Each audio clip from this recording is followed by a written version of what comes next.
Okay, एक minute यहाँ पे ध्यान देना।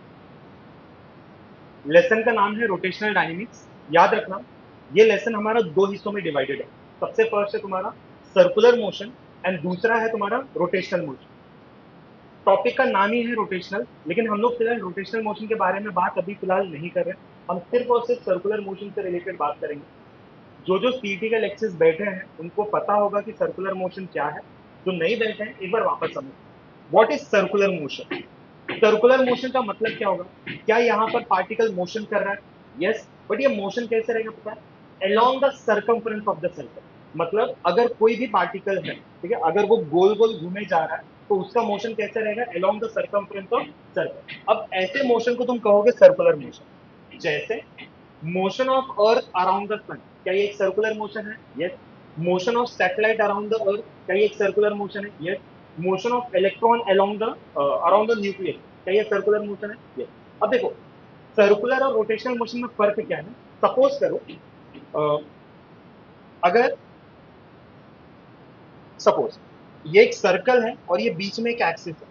ये एक्सिस पे सपोज करो मैं बंधा हुआ हूं, लॉजिक समझ, ठीक है, और यहां पर कोई दूसरा पर्सन, अगर एक्सिस सिर्फ रोटेट करे अपने जगह पे, मतलब ध्यान से समझना, ये पूरा का पूरा ऐसे गोल घूमने वाला है, ठीक है, लेकिन क्योंकि एक्सिस रोटेट करने वाला है अपने ही जगह पे, तो इस मोशन को अपन कहते हैं rotational motion. In short, rotational motion का मतलब होता है एक्सिस के अलोंग घूमना। लेकिन अगर इस वाले बंदे को अगर तुम गौर करो तो ये पूरा का पूरा गोल घूमने वाला है। इसका मतलब ये कौन सा मोशन परफॉर्म कर रहा है?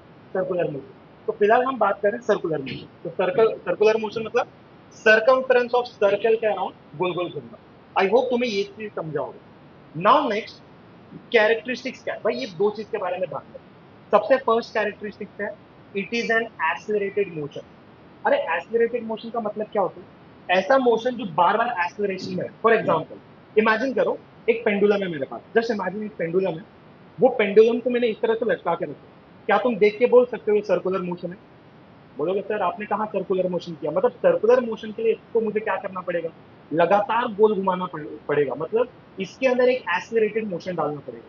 मैंने फैन बंद कर दिया, क्या तुम बोल दोगे कि ये सर्कुलर मोशन है? नहीं। सर्कुलर मोशन के लिए मोशन एक्सेलरेटेड होना जरूरी है। दूसरा जो सबसे इंपॉर्टेंट है, क्या लिखा है मैंने? अरे बोलो, it is a periodic motion. का मतलब क्या होता है चलो समझते हैं। जैसे अगर सपोज करो एक कार है, एक कार लीनियर मोशन में जा रही है, मतलब स्ट्रेट है, ठीक है। अब एक कार है, पॉइंट ए से स्टार्ट करती है, वो पॉइंट बी तक जाती है। वो हो सकता है पॉइंट बी कुछ किलोमीटर दूर हो, ठीक है। अब मुझे बताओ, अगर वो एक जगह से निकलती है तो वो दूसरे जगह तक पहुंचेगी, क्या वो वापस रिटर्न आने वाली है? नहीं, क्योंकि लीनियर मोशन है तो यहाँ पर उसको वापस आने के चांसेस नहीं होते हैं, ना के बराबर, बट चांसेस यहाँ पे नहीं होते। बट दूसरा कंडीशन अपनी, अगर अपना फैन का एग्जांपल देखें तो फैन का सीन क्या होता है कि अगर सपोज करो वो पॉइंट ए से निकलता है, तो क्या वो वापस अपने पॉइंट ए पे वापस आएगा? क्या वो बार बार आएगा? यस। जितनी बार वो सर्कुलर मोशन करेगा वो बार बार अपने जगह पे आएगा। मतलब ये अपने आप को बार बार पीरियोडिक मोशन में रख रहे हैं, जिसको हम लोग कहेंगे it is the periodic motion. एक बार वापस रिवाइज करते हैं, ध्यान से सुनना। What is circular motion? साथ में बोलो। Motion of an object along the circumference of circle is called, characteristics क्या है? It is an accelerated motion, it is a periodic motion। दो चीज कंसेप्ट जो है वो ध्यान रखना। नेक्स्ट समझ, ठीक है, ध्यान देना। अब यहाँ पर कुछ चीजें हो सकती है मुझे मिटाने पड़े, ठीक है, लेकिन कंसेप्ट को समझ। देखो, लीनियर मोशन, तुम्हें याद होगा हम लोगों ने लीनियर मोशन के कुछ काइनेमैटिक्स को समझे थे, ठीक है, अगर तुम्हें याद हो। सबसे फर्स्ट हम लोग ने एकदम बेसिक सा कंसेप्ट स्टार्ट किया था, डिस्प्लेसमेंट। भाई डिस्प्लेसमेंट को डिनोट किससे किया जाता है? एस से। क्या वो एक वेक्टर क्वांटिटी है? यस। दूसरा वेलोसिटी बी, क्या वो वेक्टर क्वांटिटी है? हाँ। एक्सेलरेशन डिनोट किससे किया जाता है? ए से। थोड़ा और आगे जाते हैं, what is velocity? Displacement per unit time. What is SI unit of velocity? Metre per second. Dimension क्या होगा? L1 m0 t-1। कितना बेसिक है, ऐसा नहीं है कि आपने कभी किया नहीं। नेक्स्ट है तुम्हारा acceleration. What is acceleration? Velocity upon time. दूसरा एसआई यूनिट क्या है इसका? Metre per second square. Dimension बता दो, L1 m0 t-। I hope सबको मालूम है डायमेंशन किस तरह से निकाला जाता है। नेक्स्ट, ये देखो, इसको क्या कहते हैं? कितने काइनेमेटिकल इक्वेशन होते हैं? 3। पहला बताओ, b is equal to u plus a t, s is equal to u t plus half a t square, v square is equal to, now what is v? U, t, s मतलब, a मतलब, ये है तुम्हारा kinematics in linear motion. इसका, इस चीज को मैंने यहां पर इंट्रोड्यूस क्यों किया मैं बताता हूं। अब हम लोग आते हैं काइनेमेटिक्स इन सर्कुलर मोशन। क्यों? हम सर्कुलर मोशन पढ़ रहे हैं तो हमें 5 बातें याद रखनी है, ठीक है? ध्यान से सुनिए, अभी लिखो मत, पहले समझ लो, मैं टाइम दूंगा लिखने के लिए, ठीक है? काइनेमेटिक्स इन सर्कुलर मोशन, पहले कंसेप्ट को एकदम अच्छे से समझो। सबसे फर्स्ट सर्कुलर, ये मेरा first point. First point, circular motion में क्या क्या चीजों का ध्यान रखना है? सबसे फर्स्ट देखो, पॉइंट ए है, पॉइंट बी। अगर ये पार्टिकल कुछ इस तरह से गोल घूमता है तो इसको मैं क्या कहूंगा? Circular motion. मैंने एक पाथ फॉलो करके रखा है from point A to point B.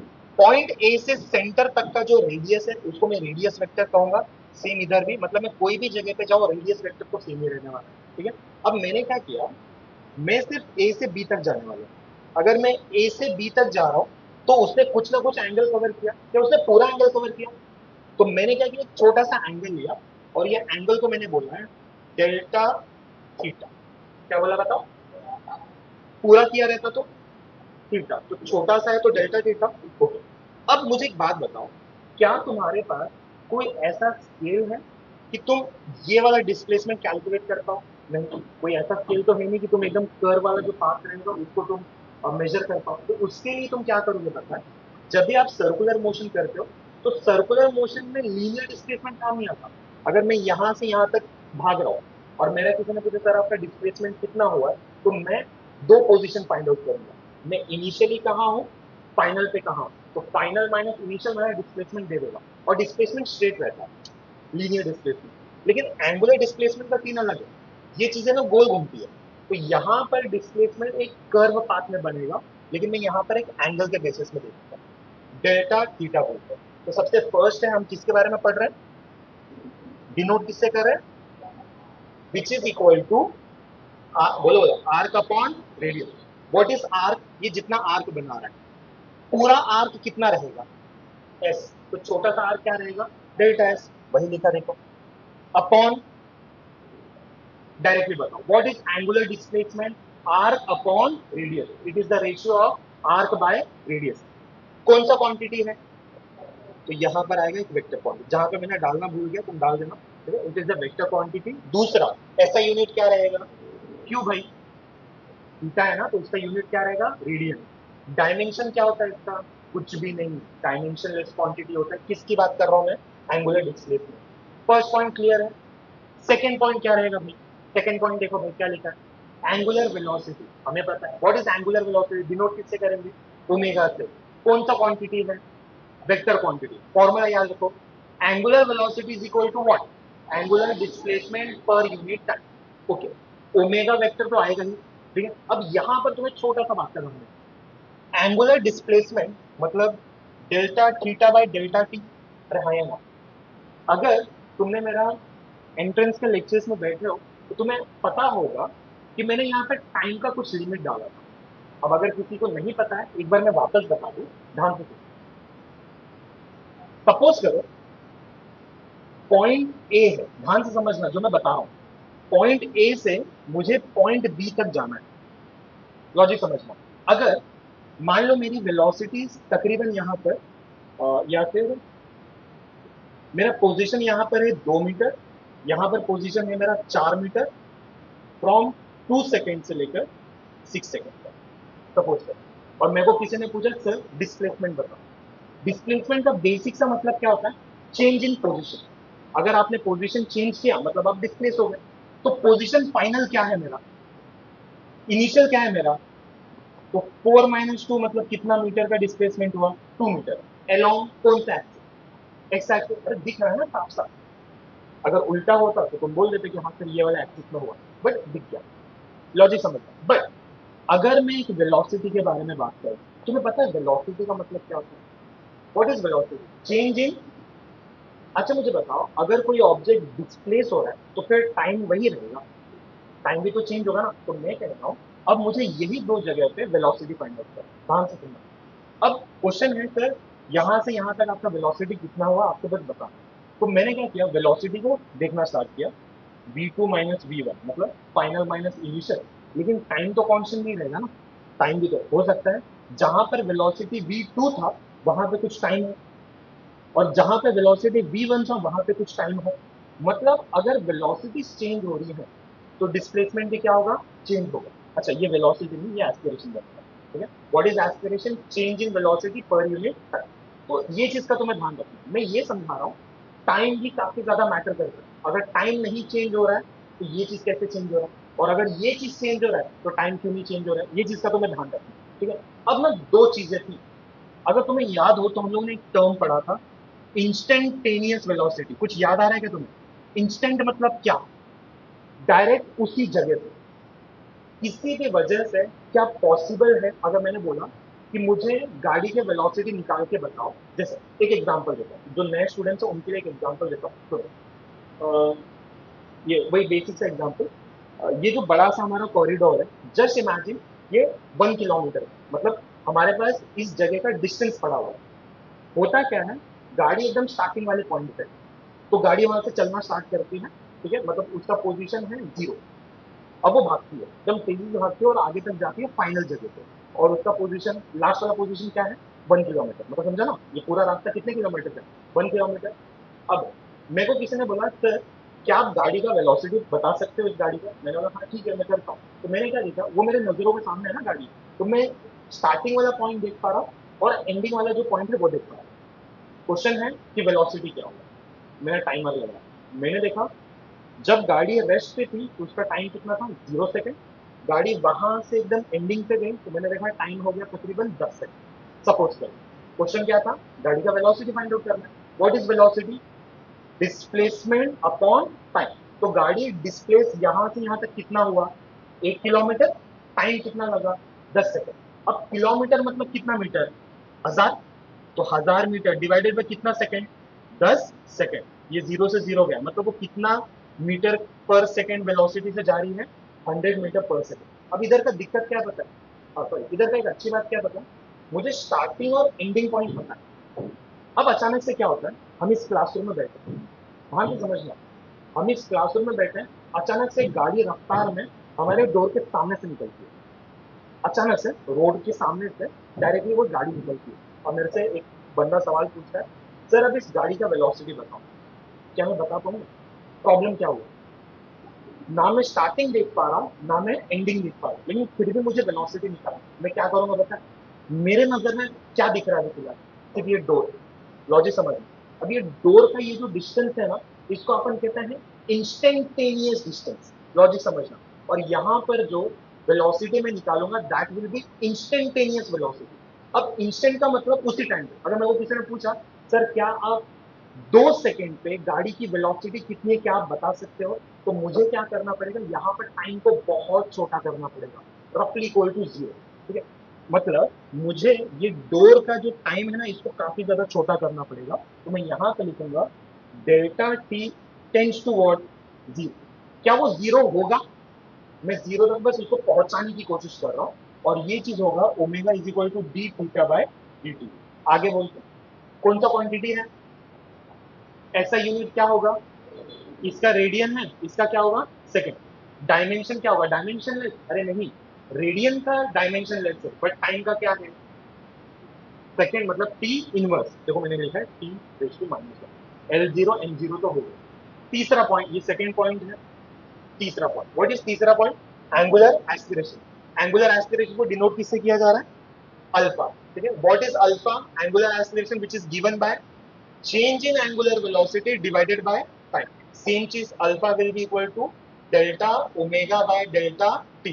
Formula लिख देंगे फटाक से, कौन सा क्वांटिटी है, ऐसा यूनिट क्या रहेगा, अब radian per second square, dimension क्या होगा, L0 M0 T raise to minus 2। मैं फिर बोल रहा हूँ, रेडियन का जो यूनिट होता है वो कुछ नहीं होता, सिर्फ टाइम से रिलेटेड है।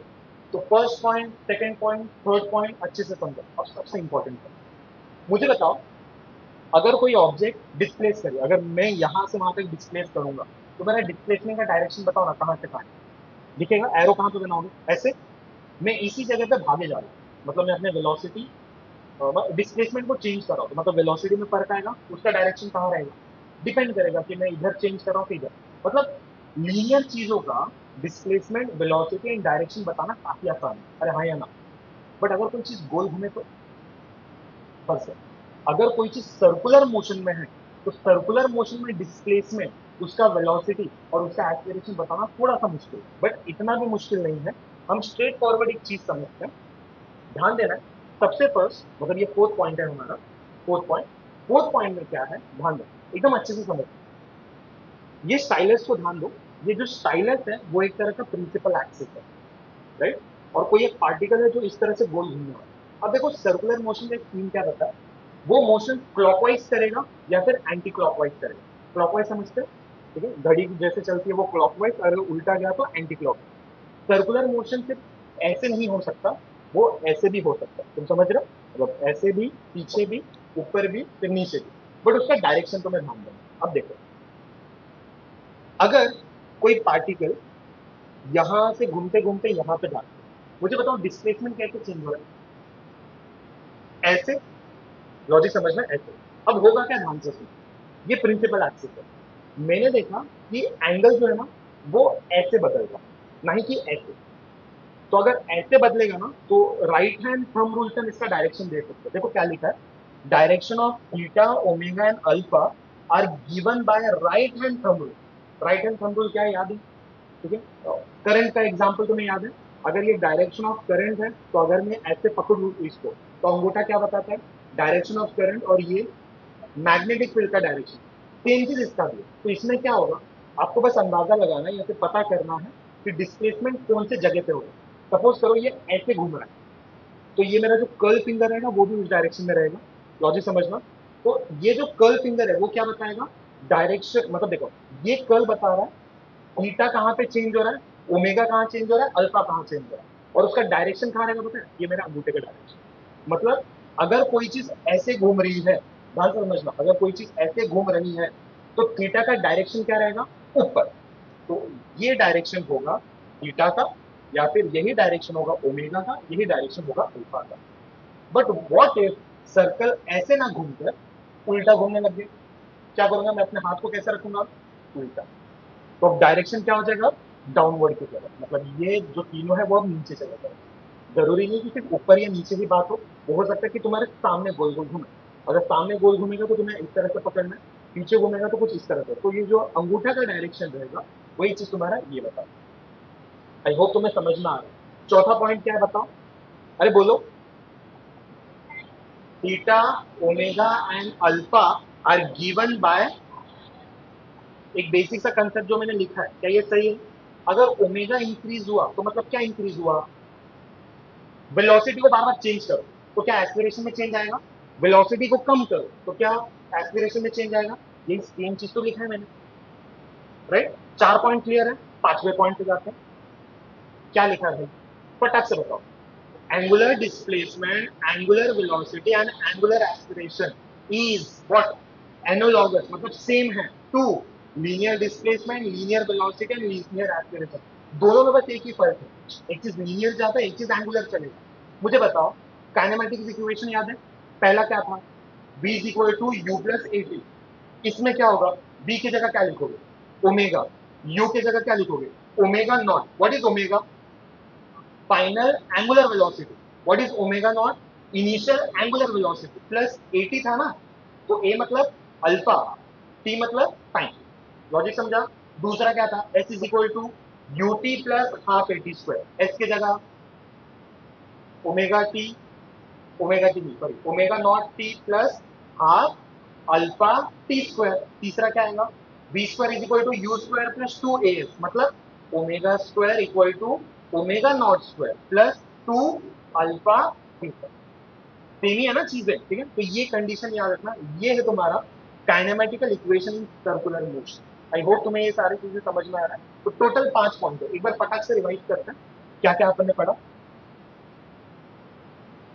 पहला पॉइंट क्या है सर्कुलर मोशन में, जल्दी से बताओ। Angular kinematics in circular motion में सबसे फर्स्ट है तुम्हारा एंगुलर डिस्प्लेसमेंट। फॉर्मूला बताओ, delta theta is equal to delta s by delta r. Vector quantity, दूसरा ऐसा यूनिट रेडियन, डायमेंशन लेस, दूसरा एंगुलर वेलोसिटी, डिनोट किससे करेंगे, ओमेगा, फॉर्मूला क्या बनेगा, d theta by d t, सिर्फ इसको याद रखो।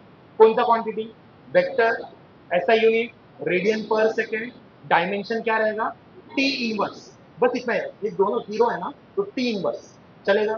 तीसरा पॉइंट फटाक से डिनोट किससे करेंगे, फॉर्मूला क्या बनेगा, D omega by d T, कौन सा क्वांटिटी, ऐसा यूनिट क्या है, radian per second square, dimension क्या बनेगा, टी, सॉरी ब्रैकेट क्लोज, वो करना है बहुत इंपॉर्टेंट है, डायमेंशन क्या बनेगा, टी, क्लियर है। फोर्थ पॉइंट क्या था, कुछ तो था क्या, direction of angular displacement, angular velocity, angular acceleration are given by right hand thumb rule. Curl finger क्या बताते हैं, डायरेक्शन बताते हैं क्या, कौन कौन से जगह पे डिस्प्लेसमेंट हो रहा है, ठीक है, और ये क्या बताएगा, डायरेक्शन मतलब वो एंगुलर डिस्प्लेसमेंट है, डायरेक्शन एक्चुअली में कौन से जगह पे, लॉजिक समझ में। फिफ्थ पॉइंट बोलो, फिफ्थ पॉइंट क्या है, एंगुलर डिस्प्लेसमेंट किससे एनालॉगस है, लीनियर डिस्प्लेसमेंट है, एक्सीलरेशन एंगुलर से है, सब चीज है, ठीक है। तो ये तुम्हारा पांचवा पॉइंट, आई होप तुम्हें सब समझ में आया रहेगा, ठीक है, थोड़ा जल्दी लिखना।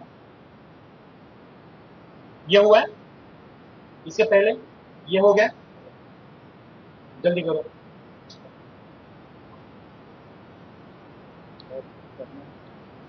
बहुत कैसे होता है, यही रहेगा ना, ध्यान से सुनना, यहां पर ना रिलेशन वेरीफाई करना बहुत ज्यादा जरूरी है, ध्यान से सुनो।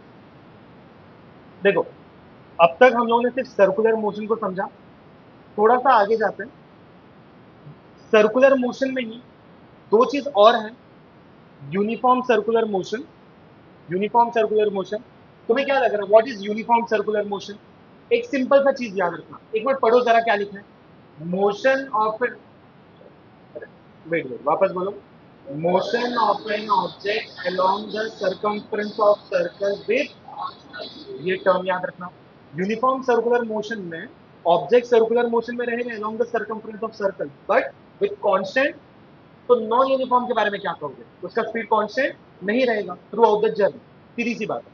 अब एक मिनट रुको, क्या लिखा है भाई मैंने, relation between linear velocity and, अब देखो लीनियर वेलोसिटी को आपने डिनोट किससे किया है, v से, एंगुलर वेलोसिटी को डिनोट किससे किया है, ओमेगा से। अब अगर ये दोनों का रिलेशन मुझे डिफाइन करना है, ध्यान से सुनना, v मतलब, ओमेगा मतलब, r मतलब रेडियस वेक्टर, अगर मुझे ये तीनों रिलेशन डिफाइन करना है तो मैं लिखूंगा v is equal to what, r omega, बस इतना दिमाग में रखो। बट एक मिनट, ये तो मेरा सिर्फ वेलोसिटी है, टेक्स्ट बुक में बस इतना दिया है, मैंने कुछ एक्स्ट्रा और कर दिया, सुनो, v और ओमेगा वेलोसिटी है, क्या तुम एक्सेलरेशन को डिफाइन कर सकते हो, अब मुझे बताओ, लीनियर एक्सेलरेशन को डिनोट किससे करोगे, a से, एंगुलर एक्सेलरेशन को डिनोट किससे करोगे, अल्फा से, दोनों का रिलेशन मिलाओ क्या बनेगा, v is equal to r omega था, तो अब इसके जगह क्या आएगा, a इक्वल टू आर, उसके बाद अल्फा, वही चीज लिखो ना। अब मैंने एक्सेलरेशन किया तो क्या तुम डिस्प्लेसमेंट के बारे में बात नहीं कर सकते, लीनियर डिस्प्लेसमेंट को डिनोट किससे करते हो, एस से, एंगुलर डिस्प्लेसमेंट को डिनोट किससे करोगे, थीटा, दोनों को रिलेट कर दो क्या बनेगा, s is equal to r theta. अगर मुझे इस तीनों इक्वेशन को साथ में लिखना हो, r will be equal to what, यहां से आर का वैल्यू बताओ क्या बनेगा, v by, simple mathematics, v by, यहां से आर का वैल्यू, यहां से आर का वैल्यू, तो अगर मुझे तीनों को आपस में ही रिलेट करना हो तो मैं सिर्फ आर के बेसिस पे कर सकता हूँ, ठीक है। तो ये चीज है तुम्हारा पूरा का पूरा रिलेशन। नेक्स्ट जो चीज है, ठीक है, ध्यान से सुना, ये बहुत इंपॉर्टेंट चीज है, अब आता है तुम्हारा टाइम पीरियड। देखो ध्यान रखना, मैं लिखने के लिए टाइम दूंगा, time period, what is time period, सबसे फर्स्ट ये चीज समझो, टाइम पीरियड का मतलब और एक नॉर्मल टाइम के बीच में फर्क क्या है, देखो, अगर जैसे मैं एक जगह से दूसरे जगह तक गया, मेरे को बस तुमने पूछा कि सर आपका डिस्प्लेसमेंट हुआ क्या, तो मैं कहूंगा हाँ, कितने टाइम में हुआ, तो मैं कहूंगा 2 सेकंड 3 सेकंड जो भी टाइम है, that is small T, but what is capital T?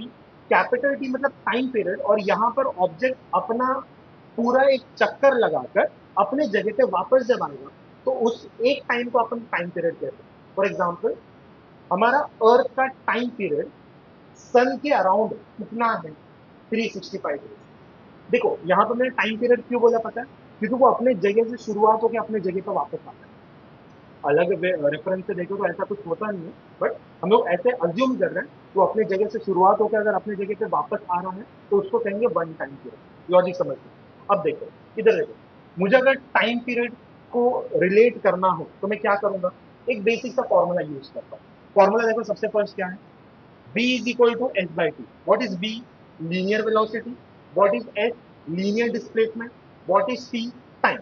तो बस टाइम को मैंने कैपिटल टी यूज किया, मैंने ये दोनों को आपस में स्विच कर दिया। देखो, s मतलब, v मतलब डिस्प्लेसमेंट पार्टिकल कैसे करने वाला है, गोल गोल करेगा कि सीधा जाने वाला है? गोल कर, इसकी बात करो, जो सर्कुलर मोशन की बात करो उसमें मैं बोल रहा हूँ, ठीक है? तो वो करेगा तुम्हारा सर्कमफ्रेंस ऑफ सर्कल, हाँ या ना? लॉजिक समझना। दूसरा, नीचे v का मतलब क्या होगा? Linear velocity. एक मिनट, सर्कमफ्रेंस ऑफ सर्कल मतलब 2 पाई आर, अरे बेसिक चीज है। लीनियर वेलोसिटी मतलब v। अब ना मुझे ना ये दोनों को लेके थोड़ा स्ट्रेस हो रहा है, तो मुझे एक चीज पता है, v is equal to what? R by omega. ये रिलेशन अभी आपने डिराइव किया, तो मैं क्या करने वाला हूँ, what is r by v? देखो, v is equal to r by omega होगा, तो आर बाय वी मतलब ये v को यहाँ पे भेज दो, ओमेगा यहाँ पे आएगा, मतलब r by v will be equal to what? 1/ओमेगा। यही चीज मैंने यहाँ पे पुटअप किया, क्या बना time period? 2 pi by omega. ये क्या है भाई मेरा? It is time period. ये चीज तुम्हें ध्यान रखना है। क्लियर है? वापस टाइम पीरियड का फॉर्मूला बताओ, जल्दी बताओ। 2 पाई बाय ओमेगा, या फिर अगर सपोज करो उसमें v रिलेट हुआ तो 2 पाई r बाय वी। दो फॉर्मूला तुम्हें याद है। तुम्हें पता है फ्रीक्वेंसी का मतलब क्या होता है? फ्रीक्वेंसी दिमाग में क्या आता है? एक सेकेंड में कितना मोशन हुआ। अगर मेरे को जानना है कि ये फैन की फ्रीक्वेंसी कितना है, तो मुझे ना इसको बहुत स्लो मोशन में देखना पड़ेगा। मेरे को बस ये देखना है, कोई भी मैं एक पॉइंट सेलेक्ट करता हूँ, वो पॉइंट से वापस अगर वो अपने जगह पे आया तो मैं पहले टाइम लगाऊंगा, एक सेकेंड में उसने कितनी बार चक्कर लगाया। अगर सपोज करो वो 4 बार चक्कर लगा रहा है, तो इसका फ्रीक्वेंसी कितना हो गया? 4 हर्ट्ज का। 5 चक्कर लगाया तो 5 हर्ट्ज का। अब ये चीज ध्यान, what is frequency? It is reciprocal of time period. तो टाइम पीरियड का अगर रेसिप्रोकल है तो उसको अपन कहते हैं फ्रीक्वेंसी। अब मुझे बताओ, टाइम पीरियड क्या है? अरे बोलो, 2 पाई बाय ओमेगा। तो फ्रीक्वेंसी क्या होगा? इसका उल्टा, मतलब ओमेगा बाय 2 पाई। अब सीधी सी बात है, टाइम पीरियड का ऐसा यूनिट क्या है बताओ? सेकेंड। फ्रीक्वेंसी का ऐसा यूनिट क्या है? हर्ट्ज। कितना बेसिक है, ठीक है? अब देखो, क्योंकि हम लोग कुछ न्यूमेरिकल्स वगैरह भी सॉल्व करने वाले हैं, आज तो नहीं लेकिन जब भी हम लोग सॉल्व करेंगे, एक टर्म ना बार बार हमें परेशान करेगा, दैट इज आरपीएम। जो बड़े बड़े इंडस्ट्रीज या फैक्ट्रीज होते हैं ना, वहां पर ना बड़े बड़े हैवी मोटर्स चलते हैं, जिसमें ना शाफ्ट होता है। शाफ्ट मतलब समझते हो ना? वो शाफ्ट जो सर्कुलेट करता है, तो उसमें ना एक चीज लिखा रहता है, ये जो शाफ्ट है वो 10 आरपीएम से रोटेट करेगा। 10 आरपीएम। अब आरपीएम का मतलब क्या होता है? रेवोल्यूशन पर मिनट। लॉजिक समझिए, रेवोल्यूशन पर मिनट मतलब वो एक मिनट में अगर लिखा है ना 10 आरपीएम, तो इसका मतलब क्या है? उसने एक मिनट में कितना चक्कर लगाया? 10। 10 रेवोल्यूशन इसमें किया। लेकिन क्योंकि अपन फिजिक्स पढ़ रहे हैं, इसमें अगर अपन न्यूमेरिकल सॉल्व करेंगे तो क्या मिनट से काम चलेगा? नहीं, मुझे क्या करना पड़ेगा? सेकंड। तो आरपीएम को मुझे किस में कन्वर्ट करना पड़ेगा? आरपीएस मतलब रेवोल्यूशन पर सेकंड। करना बहुत आसान है। 10 आरपीएम है, सेकंड में कन्वर्ट करना है, बस डिवाइड बाय क्या कर दो? 60। 60 क्यों? पता है ना, एक मिनट में 60 सेकंड होंगे तो डायरेक्टली अपन 60 के साथ डिवाइड करें। मैं फिर बोल रहा हूँ, आरपीएम कहाँ यूज किया जाता है? बड़े बड़े फैक्ट्री की, ठीक है? शाफ्ट नाम से ऐसे होंगे जो भी चीजें हैं। ठीक है, ये भी बता दूं फटक से, ठीक है? सुनो। अच्छा, कुछ एक्स्ट्रा टर्म पे जाते हैं, ध्यान से सुनना। ये ना सिर्फ बेसिक कंसेप्ट है, याद रखो। अभी तक आपने लेसन स्टार्ट नहीं किया, ये सिर्फ इंट्रोडक्शन पार्ट है, ध्यान रखो। Centripetal force, by the way, जिसने जिसने मेरा लेक्चर अटेंड किया उसको मैंने एक चीज बता के रखा था कि देखो, सर्कुलर मोशन जब भी होता है, जब भी कोई भी सर्कुलर मोशन होता है, तो वहां पर एक फंडा क्या है, ध्यान से सुनना। सर्कुलर मोशन में ऑब्जेक्ट कहां पर गिरने की कोशिश करती है? सर्कुलर मोशन में ऑब्जेक्ट कहां पर आने की कोशिश करती है? सेंटर की तरफ। मतलब उसका एक्सीलरेशन कहां पे हमेशा होगा? सेंटर पे। अब इसको अपन कहते हैं सेंट्रीपिटल एक्सीलरेशन, जिसको डिनोट किया जाता है एसी से। क्या है एसी? अरे बोलो, सेंट्रीपिटल एक्सीलरेशन। मैं फिर बोल रहा हूं, जैसे ध्यान से समझना, ये बहुत यूनिक सा चीज है, लेकिन जल्दी क्लिक नहीं होता। समझो, हम ऐसा क्यों कहते हैं कि कोई भी ऑब्जेक्ट सर्कुलर मोशन में उसकी एक्सीलरेशन नीचे की तरफ होती है, ना ही कि बाहर बाहर बगल बगल में, ऐसे क्यों नहीं होती? देखो, अगर सपोज करो ये एक तरह का क्लोथ है, मैंने कई बार बताया है, अगर ये एक तरह का क्लोथ है और अगर मैंने यहां पर ना कुछ हैवी मास रख दिया, बहुत ज्यादा हैवी मास रख दिया, तो हैवी मास की वजह से क्या होगा? ये थोड़ा नीचे की तरफ कर्व हो जाएगा। आई होप तुम्हें समझ में आ रहा है। ठीक है, अगर ये नीचे की तरफ कर्व हो गया तो मतलब इस भार की वजह से वो कर्व हो जाएगा, राइट? अब मैं क्या करता हूँ, हाँ, मैं क्या करता हूँ ध्यान से सुनना। मैंने एक हैवी मास रखा और वो कर्व की वजह से वो नीचे चली गई, लॉजिक समझ। ठीक है, अगर मैं यहाँ पर एक छोटा सा मास रखूं जो इसके कंपैरेटिवली बहुत ही ज्यादा कम है, ठीक है, अगर मैं इसको रोल करूं, बस मैंने इसको थोड़ा सा धक्का मार दिया, ठीक है, तो वो तो नीचे जाएगी। लेकिन ये काहे का एंगुलर मोशन? एंगुलर मोशन में चीजें गोल घूमती है, ये तो सीधा सीधा चला गया ना, तो ये तो लीनियर मोशन हो गया। अगर मुझे एंगुलर चाहिए तो मैं क्या करूंगा पता है?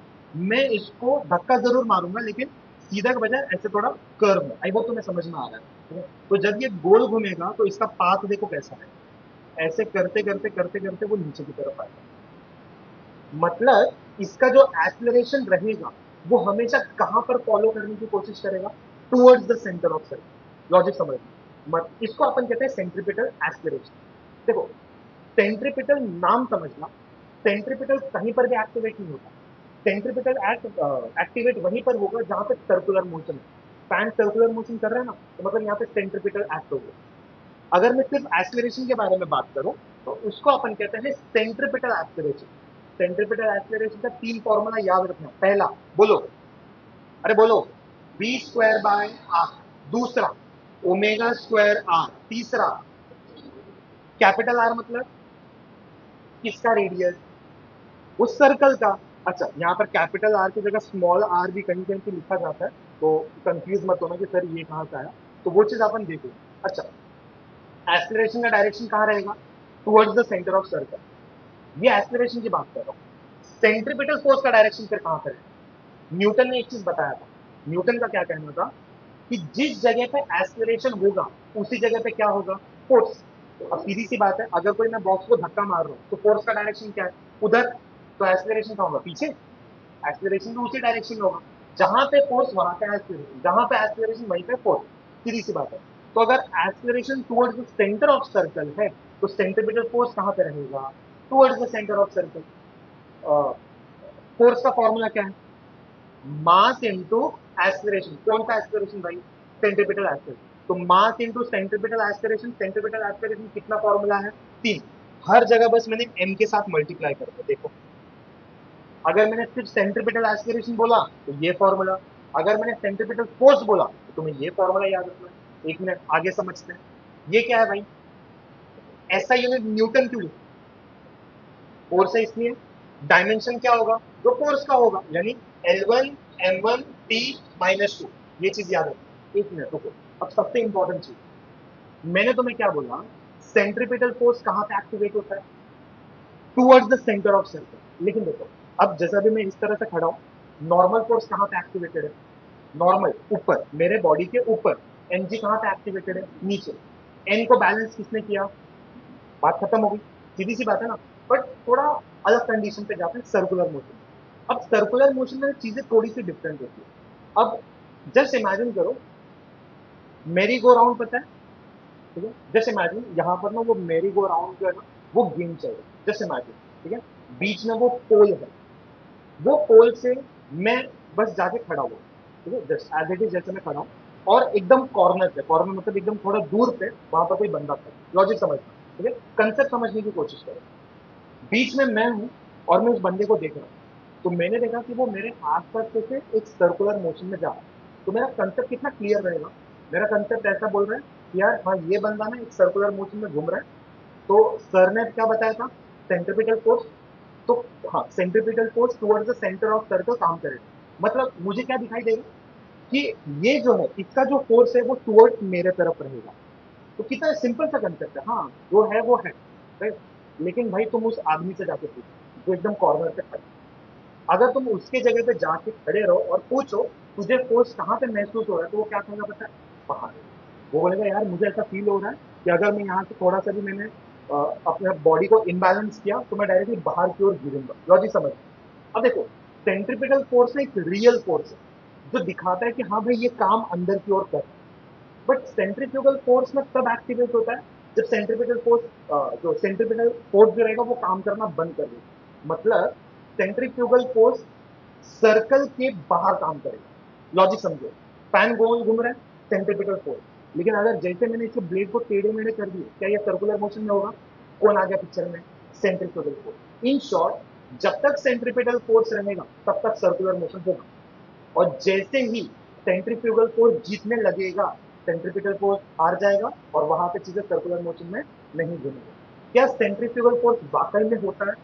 दिखेगा नहीं बस, लेकिन उसका प्रकोप दिखेगा, ऐसा चीज समझिए। सेंट्रीपिटल फोर्स दिखेगा, सेंट्रीफ्यूगल फोर्स होते हुए भी नहीं दिखेगा, ये चीज याद। सेंट्रीपिटल फोर्स का फॉर्मूला तुम्हारे सामने है। सेंट्रीफ्यूगल फोर्स क्या होगा फिर? Concept same. ये क्या है भाई? माइनस क्यू बाहर है। बट एक मिनट, क्योंकि तुम फिजिक्स के न्यूमेरिकल या कुछ डेरिवेशन सॉल्व करने वाले हो, मैं हमेशा ये टर्म को मैग्नीट्यूड के फॉर्म में लिखूंगा। मैग्नीट्यूड मतलब इसमें माइनस साइन को मैं हटा मॉड में लिखूंगा, मतलब माइनस साइन हटे। तो जहां पर माइनस नहीं आया तो डरना मत कि सर आपने बताया कि यहाँ पर सेंट्रीफ्यूगल फोर्स है तो माइनस आना चाहिए, तो मैं जानबूझ के हटाऊंगा सो दैट मेरा न्यूमेरिकल जो है वो ज्यादा टफ ना बने। क्योंकि ना कुछ कुछ ऐसे न्यूमेरिकल के डेरिवेशन आएंगे जहां पर रूट के अंदर नेगेटिव वाले वैल्यू आते हैं। अब रूट के अंदर नेगेटिव वैल्यू को तुम कैसे खेल सकते हो, वो कॉम्प्लेक्स नंबर में चले जाएगा ना, तो इसकी वजह से हम उस चीज को हार्ड नहीं करेंगे, माइनस साइन को हटाएंगे। क्लियर है? चलो लिखो, चलो ध्यान से सुनना। अब यहां से एक इंपॉर्टेंट टॉपिक स्टार्ट हो रहा है, डेरिवेशन से, पूरा का पूरा डेरिवेशन है, तुम्हें बस ध्यान देना है क्या है।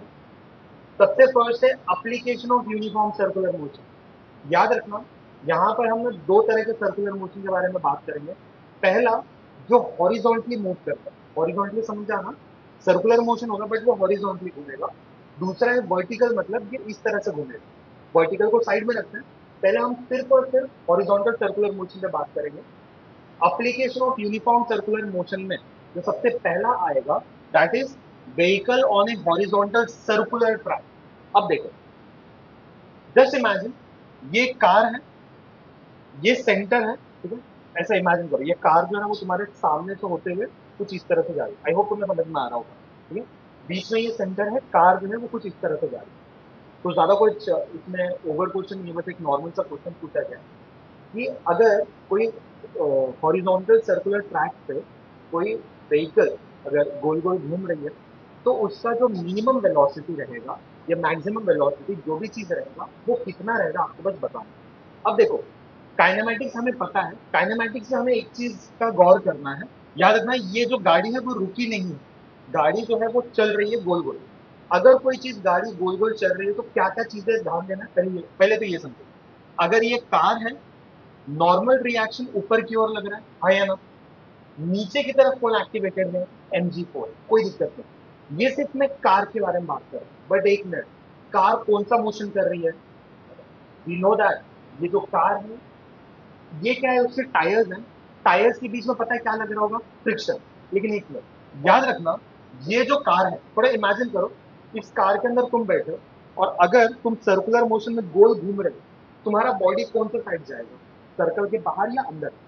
बाहर। तो कौन सा फोर्स एक्टिवेट होगा? सेंट्रीफ्यूगल। लेकिन मैं यहाँ पर माइनस साइन का यूज करूंगा क्या? नहीं। तो मतलब एक चीज कंफर्म है, सेंट्रीफ्यूगल आएगा। लेकिन सेंट्रीफ्यूगल को बैलेंस कौन कर रहा होगा? What is FS? Static friction. What is FS? Static friction. चार फोर्सेस एक्टिवेट हो गए, पहला बताओ, दूसरा, तीसरा, चौथा, सेंट्रीफ्यूगल फोर्स। चार फोर्सेस एक्टिवेट हो गए। एग्जाम में लिखने का तरीका क्या रहेगा? पहले तुम्हें एक बेसिक का डायग्राम बनाना है। अच्छा, ये व्हाट इज स्मॉल आर, काय का रेडियस है, समझ रहे हो ना क्यों? क्योंकि ये पूरा का पूरा एक सर्कुलर पाथ फॉलो कर रहा है। नाउ नेक्स्ट, लिखना कैसे, ये कार पे कौन से फोर्सेस एक्टिवेटेड हैं वो आपको पहले फाइंड आउट करना है। सबसे फर्स्ट, इट्स वेट mg कहां पर है, कहां पर, वर्टिकली डाउनवर्ड, सिर्फ डाउनवर्ड नहीं बोलना है, क्या बोलना है, वर्टिकली डाउनवर्ड। दूसरा, नॉर्मल कैसे, वर्टिकली अपवर्ड। तो और कुछ बताओ, स्टैटिक फ्रिक्शन क्या है, स्टैटिक फ्रिक्शन के बताओ, वो कैसा फोर्स है, कहां पे लगे, इसमें मैंने लिखा नहीं, मैंने लिखा देखो, force of static friction between roads and tyre, या फिर तुम ऐसा बोल सकते हो स्टैटिक फ्रिक्शन हॉरिजॉन्टली लग रहा है, लॉजिक समझा, along the centre of circle या फिर towards the centre of circle. जो फोर्सेस एक्टिवेटेड है वो लिखना है तुम्हें, ठीक है। अब देखो मैंने एक नया पॉइंट लिखा है, while working the frame of reference attached to the vehicle it balances the centrifugal force, और मैंने तुम्हें बताया, ठीक है। अब तुम्हें इक्वेशन जो है उसको किस तरह से लिखना है वो काफी ज्यादा मैटर करता है। सबसे फर्स्ट, जो फोर्स एक्टिवेटेड है फटफट लिखो, लिखो साथ में, यहां पर n is balance by mg, देख लो n को किसने बैलेंस किया, mg ने, इसको तुम लिख लो equation 1, n is balance by mg, that is equation 1। दूसरा, जो भी तुम्हें दिख रहा है, दूसरा दूसरा तुम्हारा static friction, static friction is balance by what, mv square by r, मतलब ये सेंट्रीफ्यूगल फोर्स है, बट मैं यहां से माइनस साइन को हटा रहा हूं, ध्यान दो,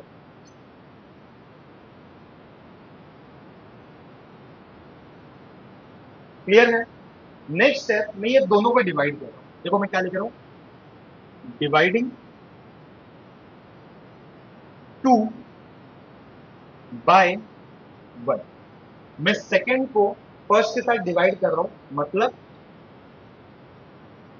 fs by n which is equal to mv square by r upon mg। यहां पर तुम साफ साफ देख सकते हो कि m और m जो है वो कैंसल आउट हो गया, तुम r को यहां पे लेके जाओ, मतलब fs by n will be equal to v square by r, देख लो। ओके, हमें एक और चीज पता है, what is fs, static friction. मैं यहां पे लिखता हूं सिंस fs का मतलब static friction and it is given by mu S n, and what is mu s, अरे बोलो, कोएफिशिएंट ऑफ स्टैटिक फ्रिक्शन।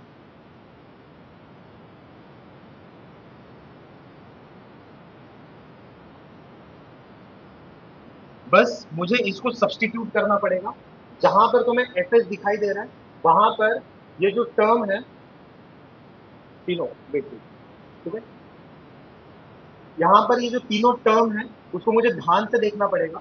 देखो, fs का वैल्यू है म्यू एस एन, तो बस मैं क्या करूं, क्या मैं fs के जगह ये वैल्यू पुटअप कर सकता हूं, यस, फटाक से पुटअप करते, तो ये क्या बनेगा, fs के जगह आएगा तुम्हारा mu S n upon capital n which is equal to we square by are g. तुम यहां से ना एन और एन को कैंसिल आउट कर दो, बचा क्या, mu S which is equal to we square by R G.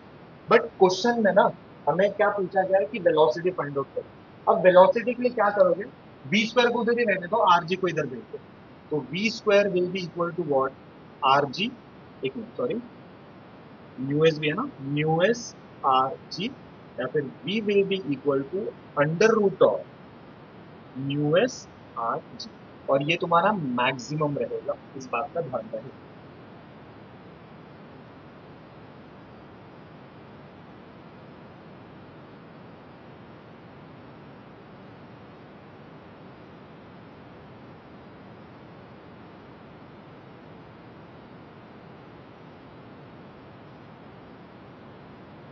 Okay, next topic है सेकेंड, हाँ, ये देखो, सबसे फर्स्ट है vehicle on A horizontal circular track, वैसे ही सेम हॉरिजॉन्टल ट्रैक में बेल या फिर वॉल ऑफ बेल, तुमने ये देखा रहेगा, अगर तुमने एक गेम देखा होगा कहीं सर्कस वगैरह में कहीं पे, तो याद रखना ये, इसको अपन ना मौत का कुआं कहते हैं। अब यहाँ पर देखो, टेक्स्ट बुक में जो डायग्राम बना के दिया गया है वो एक्चुअली में ऐसा नहीं है, क्योंकि अगर ना तुम मौत का कुआं, मतलब ये अगर यहाँ पर ये ट्रैक देखोगे ना, तो ये एक्चुअली फ्रस्टम की तरह होता है। फ्रस्टम मतलब समझा ना? क्योंकि अगर एकदम ऐसा स्ट्रेट अगर ये पाथ रहा ना, तो वो जो ऑब्जेक्ट या फिर जो भी व्हीकल रहेगा वो इसके ऊपर चढ़ नहीं पाएगा। तो चढ़ने के लिए उसको फ्रस्टम टाइप जो शेप रहता है वो होना जरूरी है। फिलहाल हम कंसिडर करते चलते हैं कि ये एक तरह का सिलेंड्रिकल पार्ट है। अब मेरी बात ध्यान से सुना, इंपॉर्टेंट क्या है वो चीज समझो। तुम्हें ये जो डॉट दिख रहा है ना, जस्ट इमेजिन वो एक तरह का व्हीकल है। अब जो व्हीकल है वो घूमने वाला कैसा है? वर्टिकल में, मतलब ऐसे, मतलब बनाएगा वो हॉरिजॉन्टल सर्कुलर मोशन ही, ठीक है, लेकिन वो इस दीवार पे चढ़ा रहेगा। ठीक है। अब मेरा एक सिंपल सा सवाल है, ध्यान से सुनो। ये जो गाड़ी है यहाँ पर, ठीक है, जो यहाँ पर गोल गोल घूमने वाला है, तुम्हें क्या लग रहा है इसको इस दीवार पे हमेशा चिपके रहने के लिए वेलोसिटी को मैक्सिमम रखना पड़ेगा कि मिनिमम? जितना ज्यादा रहेगा उतना अच्छे से वो चिपकेगा, हाँ या ना? ठीक है। अब ऐसा क्वेश्चन तो मैं पूछूंगा ही नहीं तुमसे कि इसका मैक्सिमम वेलोसिटी कितना होना चाहिए, क्योंकि ऑब्वियसली बात है, तुम जितना ज्यादा वेलोसिटी दोगे उतना अच्छे से वो दीवार पे चिपका रहेगा। तो प्रॉब्लम क्या है मेरा? नहीं, मतलब कम से कम कितना वेलोसिटी होना चाहिए सो दैट उसके बाद वो गिर जाए। तो मेरा मेन फोकस है मिनिमम वेलोसिटी इसके लिए कितना होगा, हमें ये फाइंड आउट करना है। बंद रहता तो शायद मैं बोल देता। अभी, अभी टाइम पास सही है।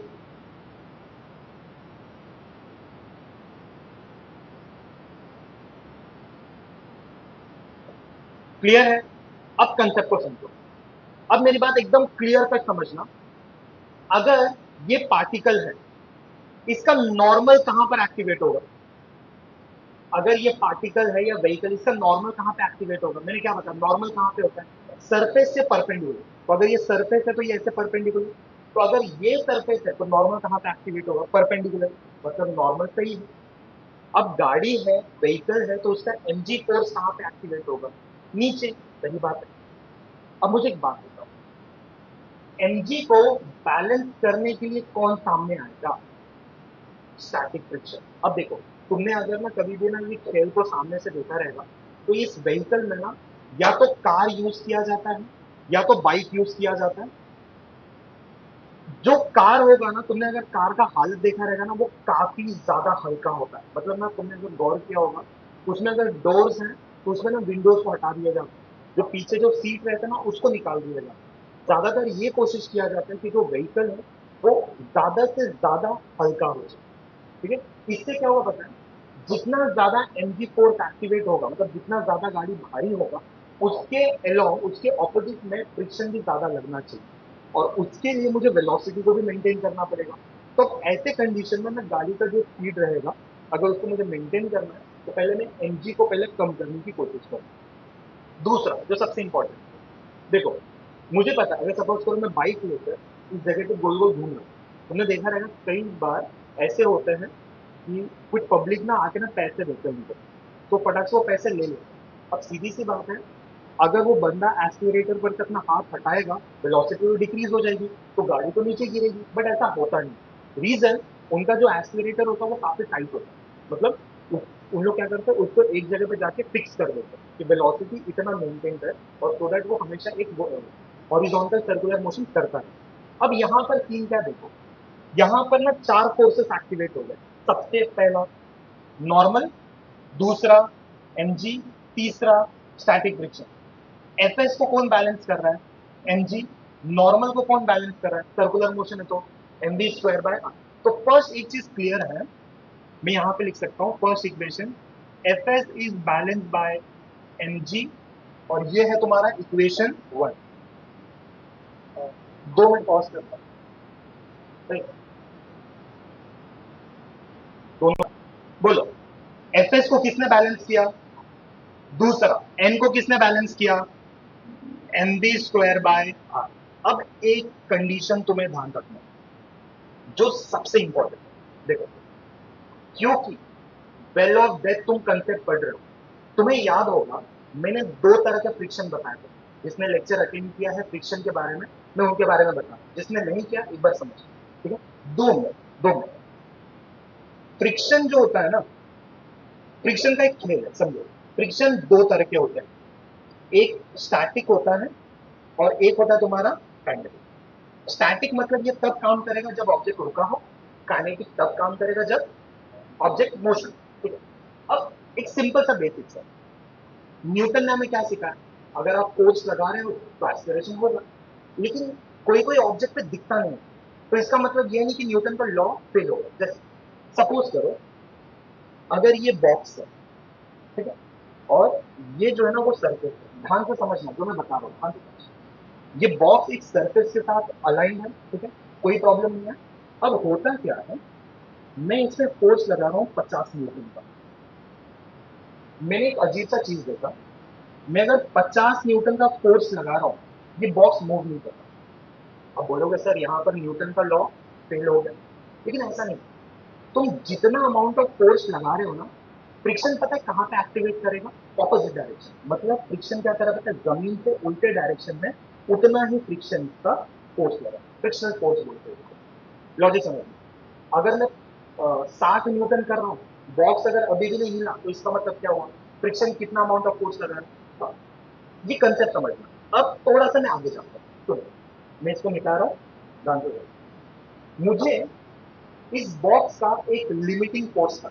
जैसे बात को समझो, मान लो मुझे अपने जगह से हटाने के लिए, मतलब मुझे अपनी कैपेबिलिटी पता है, सपोज करो मेरे पास एक लिमिटिंग फोर्स है, मेरा खुद का लिमिटिंग फोर्स है 70 न्यूटन का, 70 न्यूटन का। एक बंदा मेरे पास आता है, मेरे को 10 न्यूटन का फोर्स देता है, मैं जगह से हिला, क्यों नहीं हिला, सीधी सी बात, मतलब वो उसको बैलेंस कर लिया, राइट। मैं अपने जगह से नहीं हिला, स्टैटिक फ्रिक्शन अभी भी एक्टिवेटेड, लॉजिक समझ। दूसरा आता है 20 न्यूटन लगा, मैं हिला क्या नहीं, 30 लगाता, 40 लगाता, मेरा लिमिटिंग फोर्स कितना है, 70 न्यूटन का। अब एक बंदा आता है 70 न्यूटन, वो आता है 70 न्यूटन का लिमिटिंग फोर्स, एटलीस्ट थोड़ा सा मूवमेंट करूंगा, ठीक है। मतलब जैसे मैंने मूवमेंट करना स्टार्ट किया, अब मैं स्टैटिक से किस में कन्वर्ट हो गया। अब वो बंदा आके 72 न्यूटन का फोर्स लगा, क्या होगा, मैं तो अपने जगह से ही हट जाऊँ। लॉजिक समझ में आ रहा है। हर एक ऑब्जेक्ट का क्या चीज फिक्स होगा, लिमिटिंग फोर्स। तो मुझे लिमिटिंग फोर्स तय करना है। अब बात को समझो, ये जो स्टैटिक फ्रिक्शन आता है ना, इसमें लिमिटिंग फोर्स आता है। ये ऑब्जेक्ट है, ऑब्जेक्ट को मूव करने के लिए कितना फोर्स, मतलब सपोज करो इसका लिमिटिंग फोर्स तय कर दिया मैंने 70 न्यूटन। सपोज करो 50 न्यूटन डालूंगा तो क्या ये ऑब्जेक्ट मूव करेगा, मतलब ये अभी भी कौन सा चीज में है, स्टैटिक फ्रिक्शन। 60 किया तो क्या अभी भी मूव करेगा, नहीं। 70 किया तो स्टार्ट करेगा, लेकिन अगर मैंने 80 कर दिया तो कौन सा फ्रिक्शन। मतलब लिमिटिंग फोर्स कहां पे काम करता है, सिर्फ स्टैटिक पर। जैसे ही तुमने उस चीज का लेवल अप किया, अगर तुम उस लेवल के ऊपर चले गए तो कितने आ जाओगे, काइनेटिक। मतलब तुम्हारा जो स्टैटिक फ्रिक्शन है, राइट, वो किसके बराबर होगा, ध्यान देना। फॉर्मूला तो तुम्हें पता है, म्यू एस एन। लेकिन यहां पर मैं अगर इक्वल टू लिख दूंगा ना तो ये बेवकूफी होगी।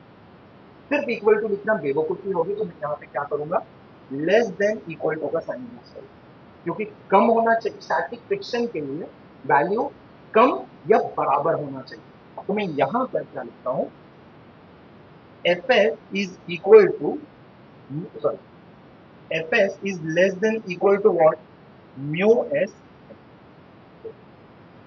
क्लियर है, third point. But what is the value for F S from equation, और बताओ, एम जी पुटअप कर देते हैं, M G which is less than equal to mu s, and what is the value from for n, m p square by r। Reason लिख देता हूं, from 1 and 2, from 1 and 2। यहां से मैं m को कैंसल आउट कर सकता हूं, जैसे कि तुम देख सकते हो आराम से मैंने m को कैंसल आउट कर दिया, तो बचा जो वो मैं लिख देता हूं, g is less than equal to mu S v square by r। तुम यहां वहां सब्सटीट्यूशन कर दो, करो यहाँ पर r को यहाँ पे भेज दो, मतलब आर जी, म्यू एस को नीचे ला दो, mu S less than equal to V square. Okay, now सबसे इंपॉर्टेंट, तुम यहाँ पर कौन सा वेलोसिटी निकाल रहे हो, मिनिमम की मैक्सिमम। मैक्सिमम क्यों, क्योंकि जितना मैक्सिमम रहेगा वो तो सर्कुलर मोशन करते रहेगा ना, मिनिमम का प्रॉब्लम है। तो यहाँ पे मैं लिख देता हूँ, here v is equal to V minimum. अब मिनिमम है तो लिख दे, अच्छा ये इक्वेशन ऐसा सही नहीं रहेगा, इसको उल्टा घुमाना पड़ेगा। अगर तुम उल्टा घुमाओगे तो साइन चेंज हो जाएगा, मतलब V square is greater than equal to R G upon mu S. Also यहाँ पर वी मिनिमम लिखना पड़ेगा, मतलब V minimum is greater than equal to under root of R G by mu S. याद रखना, म्यू एस का मतलब होता है coefficient of static friction.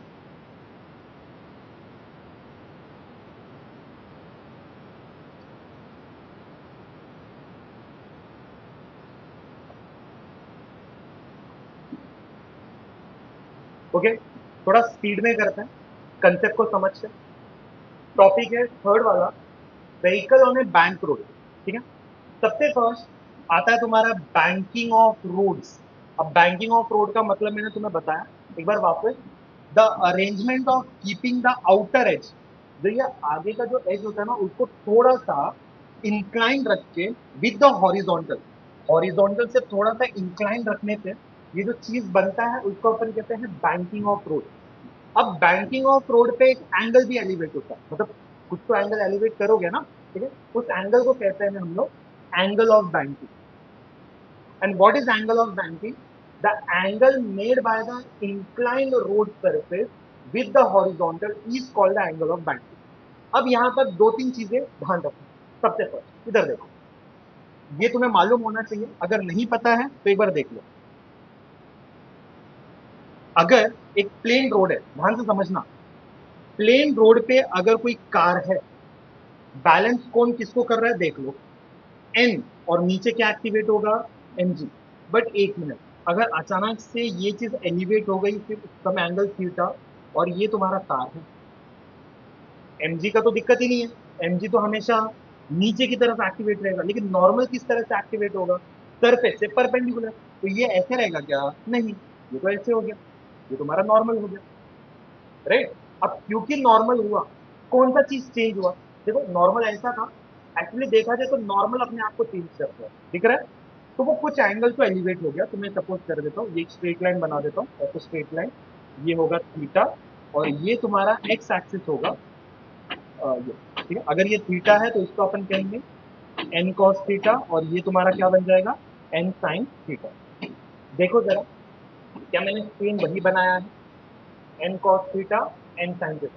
Concept एकदम सिंपल है। अपन स्टार्ट कैसे करते हैं जरा ध्यान दो, कितने टाइप का फोर्स लग रहा है इस व्हीकल पे, देखो एक गड़बड़ होने के चांस है।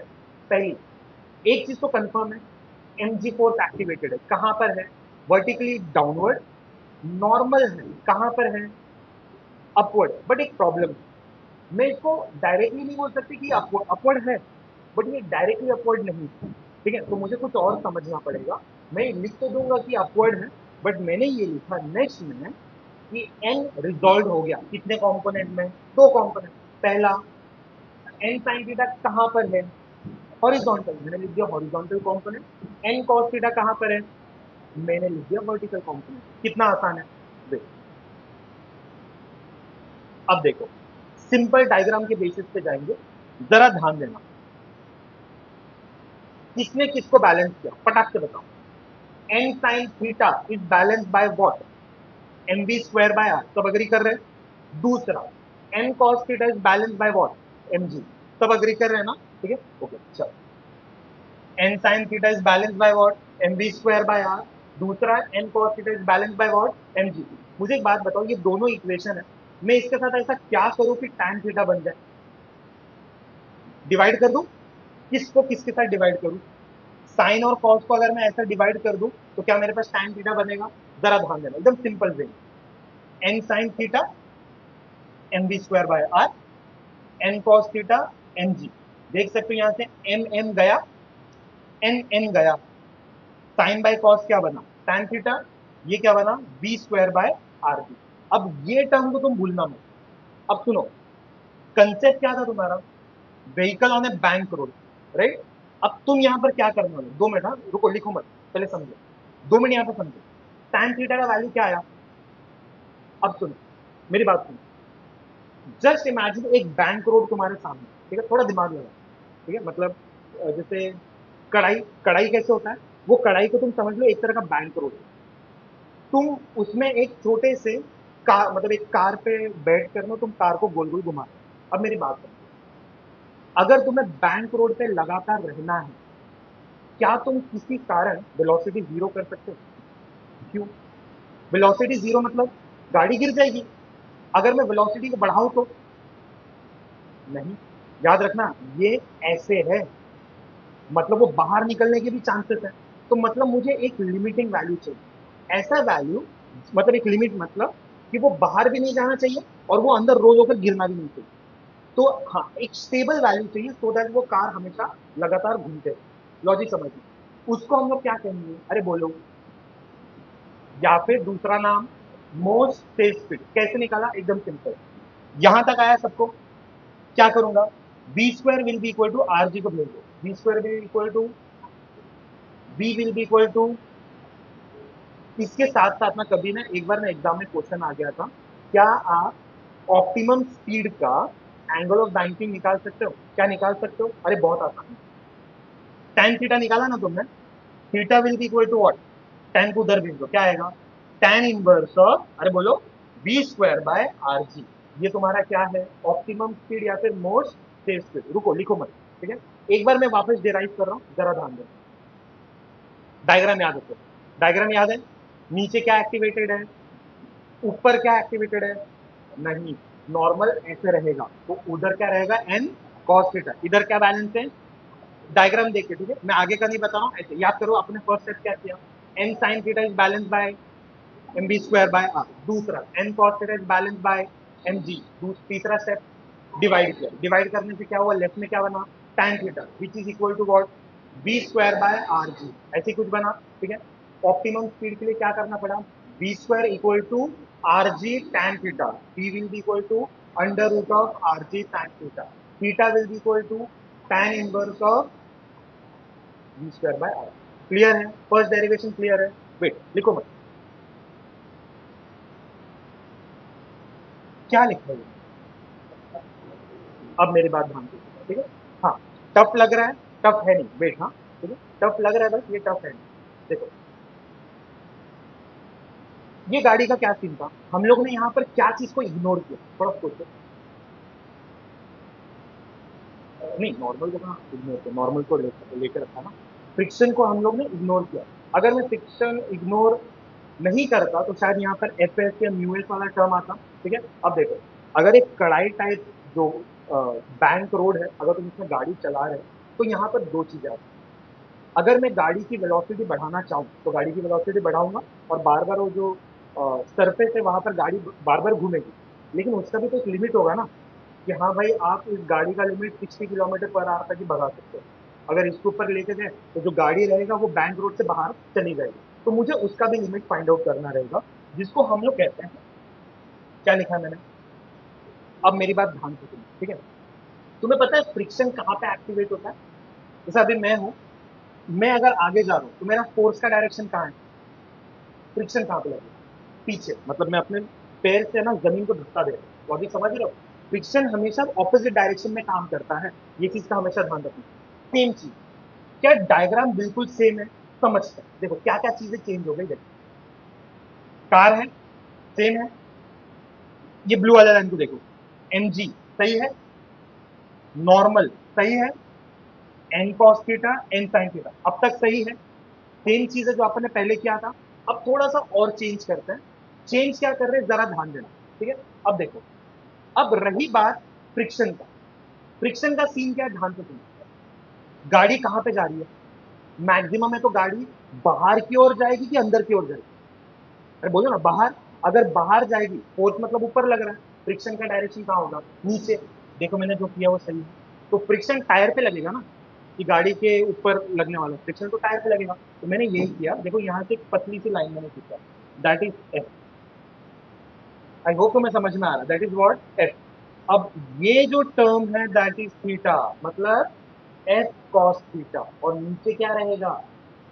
क्लियर है ना? Component divide.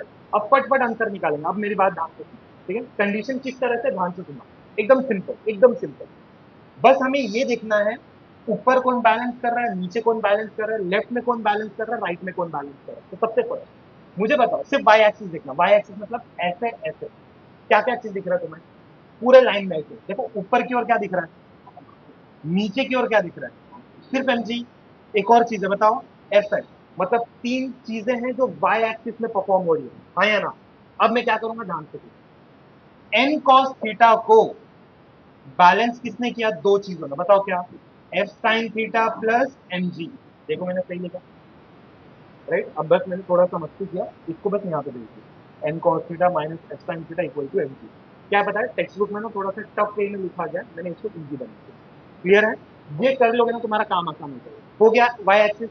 x एक्सिस बताओ कौन सा किसको बैलेंस कर, x एक्सिस में क्या क्या है बताओ, n sin थीटा, दूसरा f cos थीटा, और भी है जो बाहर की तरफ एक तरह का सूडो फोर्स की तरह काम कर रहा है। देखो मैंने क्या लिखा, n sin theta plus which is equal to equation 1 and same step. क्या किया था आपने, दोनों इक्वेशन को डिवाइड किया, करो।